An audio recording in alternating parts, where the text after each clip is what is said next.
अपने पार्टी का जो एसएसपी का पहला अधिवेशन है और इस अधिवेशन में हम महाराष्ट्र के लोग जो यहाँ पे आए हैं वो यहाँ पे हम गवाही देते हैं यहाँ पे एसएसपी के कि जो भी महाराष्ट्र में हमें सर जी ने जो हमें पे प्रोग्राम हमारे पे जो जवाबदारी दी है वो जवाबदारी हम पूरी तरह से निभाएंगे।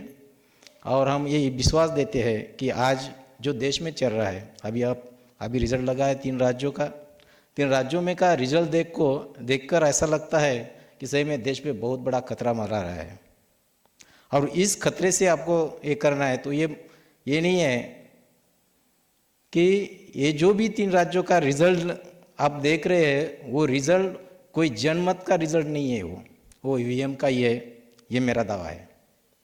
और जब तक ये चालू रहेगा तब तक वो 2024 में भी वो आएंगे और इसीलिए फिर संविधान खतरे में है।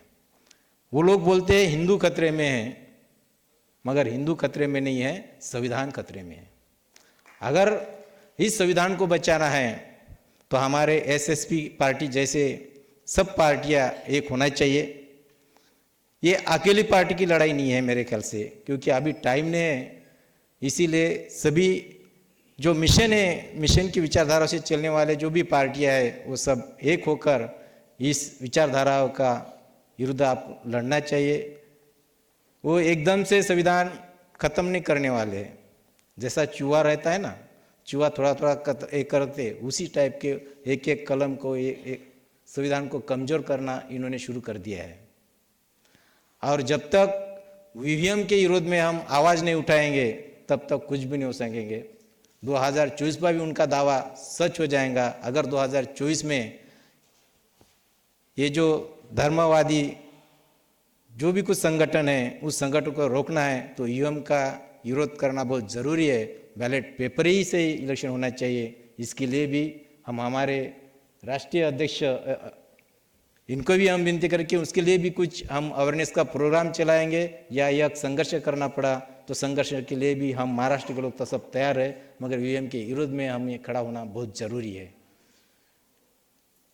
तो भाइयों, यहाँ पे जो भी हम ईवीएम के बारे में सोचते हैं यहाँ पे तो ऐसा लगता है कि सब उन्होंने तो पहले तो शिक्षा बर्बाद कर दी है। हमारे महाराष्ट्र में मैडम जीएडपी के स्कूल ही बंद कर दिया है वहाँ के गवर्नमेंट ने। जो भी 20% संख्या है वो स्कूल बंद कर दो। यानी जो हमारा मूलभूत अधिकार है, जो शिक्षा से हम कुछ हासिल करना चाहते हैं, सबसे पहले उन्हें ईवीएम ये शिक्षा बंद कर दी है। और एजुकेशन में उन्होंने क्या लगे, अभी सीबीएसई में रामायण महाभारत पढ़ा रहे हैं। अभी रामायण महाभारत हम पढ़ेंगे तो हम संविधान कुछ जान सकेंगे क्या? वो महाभारत रामायण के वजह से हमें संविधान के कुछ कलमे क्यों नहीं दे रहे पढ़ाने के लिए? वो रामायण महाभारत पढ़ के हमारी जो मानसिक गुलामी है वो गुलामी हमें हमेशा हमारे पे रहने चाहिए और हम उनके गुलामी रहना चाहिए। इसीलिए वहाँ पे वो चालू है। हमारे जो भी स्कूल के बच्चों है उस बच्चों की शिक्षा जो भी है उस शिक्षा में पूरी ये कर दिए। जो बाबा साहब ने कहा था कि ये जो शिक्षा ग्रहण करेगा, जो शेरनी का दूध ग्रहण करेंगे तो शेर जैसे गएंगे, मगर ये जो दूध है वो सब भेसल है। और जब हम ये दूध भेसल जो है वो भी हम पिएंगे तो बस हमारे उसमें तो यही जाएगा, जय श्री राम ही बोलेंगे और ये करेंगे। जो कोई वास्तव में उनका कोई इतिहास नहीं है, कुछ नहीं है, वो हमें पे ज़बरदस्ती से लाद रहे हैं। और इसलिए हमें सब एकजुट होकर इस जो सिस्टम का विरोध करना है। और विरोध करने के लिए हमें जसविंदर सिंह सर मैडम के हमारे राष्ट्रीय अध्यक्ष हरविंदर मैडम के जैसे नेता चाहिए। ऐसे नेता मैं पहली बार देख रहा हूँ जो स्टेज पे भी रहते हैं, ग्राउंड पे भी काम करते हैं। और दूसरी बात बोले तो जो अपन चेयर डालना बोलते हैं ना, वो चेयर डालने का ही काम करते हैं। ऐसे राष्ट्रीय अध्यक्ष कई पार्टी को अपने को देखने को नहीं मिलेंगे।